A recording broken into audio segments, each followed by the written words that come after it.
프레드릭 콘스탄트에서 드디어 요즘의 트렌드에 좀 더 부합하는 38.5mm의 드레스 시계를 내놨습니다. 늘 파워 리저브가 짧아서 아쉽다고 지적받던 문제도 해결했습니다. 라주 페레와의 협업을 통해서 파워 리저브를 68시간까지 늘렸습니다. 무브먼트는 장식도 잘 되어 있고 다이얼도 좀 더 입체적으로 구성했습니다. 이러면 가격이 많이 오르지 않나 하겠지만은 리테일가도 이 브랜드에서 그렇게 낯설지 않은 279만원입니다. 이번에도 네이버 워치인사이드에서 출시 이벤트가 있으니까 실제 구매 예산은 100만원대 중후반선에 들어올 겁니다. 다음 라이브는 8월 17일이고요. 물론 다 좋은 시계는 없으니까 이 시계에도 함정은 있습니다. 500개 한정판으로 나왔고 한국에는 로즈골드 색상의 스틸 케이스 버전만 소량 들어와 있습니다. 아마 이번 소규모 한정판에 대한 평가를 들어보고 이런 조합을 좀 더 시도해 볼지 아닐지를 검토하려는 거라고 짐작을 해봅니다. 많은 분들께서 여기에 들어간 무브먼트의 정체에 대해서 궁금해 하실 것 같아서 무브먼트 이야기로 시작해 보겠습니다. FC301은 스위스의 라쇼드퐁에 소재한 무브먼트 제조사 라주페레가 만든 G100 무브먼트를 베이스로 해서 날짜 기능만 없앤 엔진이라고 보시면 됩니다. 1호차 범위는 플러스 마이너스 7초 수준을 지향하고요.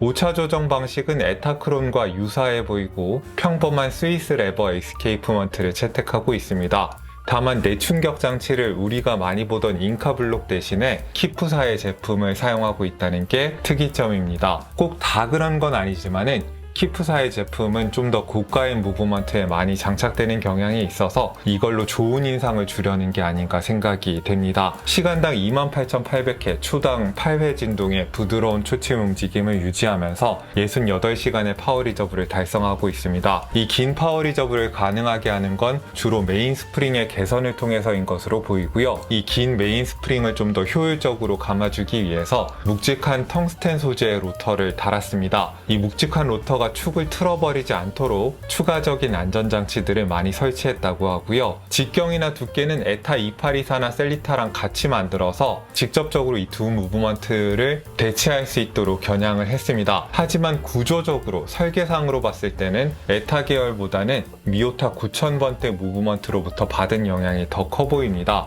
블루 스크루나 코트드 제네브로 예쁘게 장식이 되어 있어서 도저히 같은 무브먼트로 보이시지 않으실 수도 있겠지만은 로터가 조립된 방식이나 드라이빙 휠의 위치 같은 것들이 같은 무브먼트로 생각이 됩니다. 새 무브먼트라고 해서 검증되지 않은 괴상한 설계를 밀어붙이는 것보다 신뢰받는 검증된 설계를 라주페레 같은 신뢰받는 스위스 제조사에서 만든다는 건 좋은 접근으로 보입니다. 미오타 9000번대가 워낙 잔고장이 없기로 유명했으니까요. 다만 단방향 로터를 활용하기 때문에 다른 범용 스위스 무브먼트에 비해서 소음과 진동이 있을 수 있다는 건 약점이 될 수 있겠습니다. 에타나 셀리타를 대체하겠다고 나온 대부분의 신생 제조사 무브먼트들이 가격이 저렴한 만큼 조금은 열등한 제품으로 판명난 상황에서 라주페레는 현재 유일한 대안으로 떠오르고 있는 상황입니다. 물론 케네시의 무브먼트도 있지만은 이쪽은 대개 500만원대 이상의 고가 모델에 주로 장착되는 상황이라서 에타나 셀리타를 비슷한 가격으로 대체하면서 성능상으로도 개선의 의미를 가지고 있는 것은 라주페레 뿐입니다. 아직 프레드릭 콘스탄트를 제외하고는 이름 있는 브랜드들이 채택하고 있지는 않은 상황인데 저는 무브먼트 문제로 골머리를 앓고 있는 좀 더 많은 스위스 브랜드들이 라주페레의 G100을 갖고 와서 실험을 좀 해봤으면 좋겠습니다.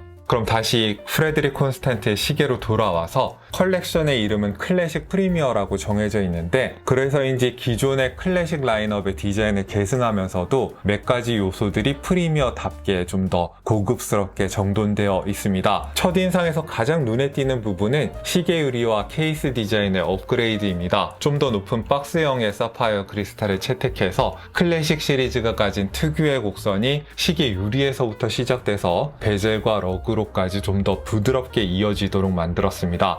그래서 케이스가 조금은 더 입체적이고 정교하게 만들어진 듯한 인상을 줍니다. 로즈골드 색상이 입혀져 있는 스틸 케이스는 전체가 폴리시가 되어 있는데요. 술잔처럼 아래가 좁아지는 형태의 케이스에다가 아래로 떨어지는 부드러운 곡선형의 러그를 붙였습니다. 거기에 어니언 형태의 크라운을 붙여서 부드럽고 우아한 전반적인 인상이 완성된 느낌입니다. 보다 흥미로운 부분은 뒷면의 디스플레이 백에 들어간 사파이어 크리스탈까지 마치 평면이 아니라 도톰한 박스형으로 제작됐다는 사실입니다. 이렇게 생긴 디스플레이 백은 저도 처음 보는 것 같은데요. 시계의 뒷면이 그냥 무브먼트를 보여주는데 그치지 않고 일관된 디자인 언어를 반영하고 있다는 걸 보여주는 부분입니다. 그동안 보여줬던 40mm의 드레스 시계가 가장 대중적인 사이즈였다면 이번 프리미어의 사이즈는 좀 더 트렌드에 부응할 뿐만 아니라 클래식한 드레스 시계의 목적에도 좀 더 부합하는 사이즈라고 할 수 있습니다. 케이스 직경은 38.5mm에다가 러그 트러그도 43.6mm로 아주 컴팩트하고요. 수치상의 두께가 11mm로 그렇게 얇게 느껴지지 않으실 수 있는데 앞뒤로 달려있는 도명 유리의 두께가 대부분이라서 체감 두께는 더 얇게 느껴지실 겁니다. 시계줄을 연결하는 러그의 폭은 통상적인 20mm이고 스트랩을 포함한 무게도 57.9g으로 아주 가볍습니다. 아워트랙에는 선버스트 브러쉬를 넣고 가운데에는 기호셰 패턴을 찍은 다이얼 위에다가 로마자 인덱스와 브레게 핸즈를 올린 모습은 프레드릭 콘스탄트의 팬분들께는 상당히 익숙한 모습일 텐데요. 카르투쇼 장식 위에다가 회사 이름이나 오토매틱 같은 프린트를 넣은 것도 마찬가지고요.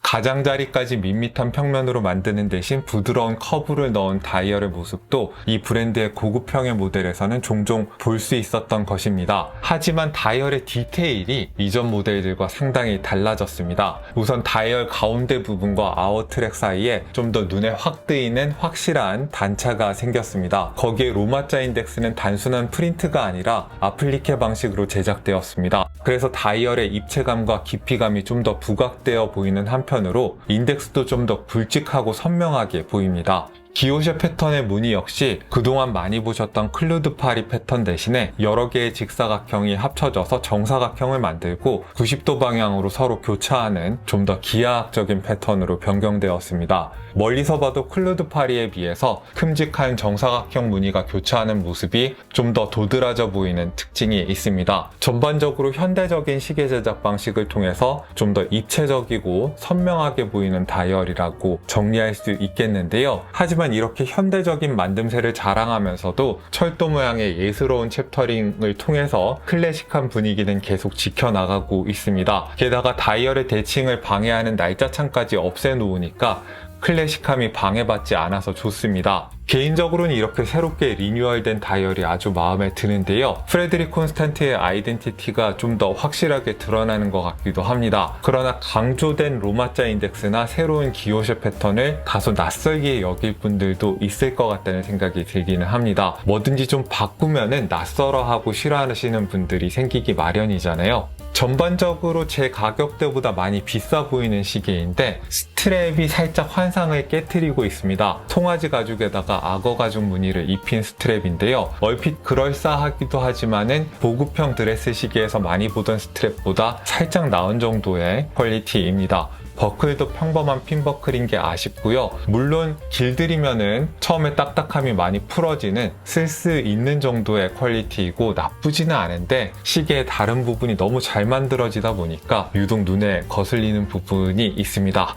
자, 이렇게 해서 프레드릭 콘스탄트의 클래식 프리미어를 살펴봤습니다. 이게 본격적인 정규 모델이 아니라 500개 한정판으로 너무 조금 나왔다는 게 못내 아쉬운 부분이고요. 그렇지만은 모처럼 내놓은 트렌드에 맞는 클래식한 드레스 시계의 목적에 맞는 작은 사이즈의 시계라는 게 반가웠습니다. 프레드릭 콘스탄트는 한결같이 가격을 크게 올리지 않으면서도 더 퀄리티를 올리려고 여러 시도를 하는 모습이 아주 반가웠습니다. 이 시계는 프레드릭 콘스탄트라는 브랜드한테도 한 단계 진전이지만은 파워리저브 전쟁에서 한 발 비껴서 있던 브랜드들이 앞으로 어디로 갈지를 엿볼 수 있는 시계라는 점에서도 중요하다는 생각이 들었습니다. 여러모로 꼭 살펴볼 만한 시계였다는 생각이 드네요. 오늘도 여러분들께 유용한 정보가 됐기를 바라고요. 이상 여기는 생활인의 시계 채널, 저는 호스트 김생활이었습니다. 안녕히 계십시오.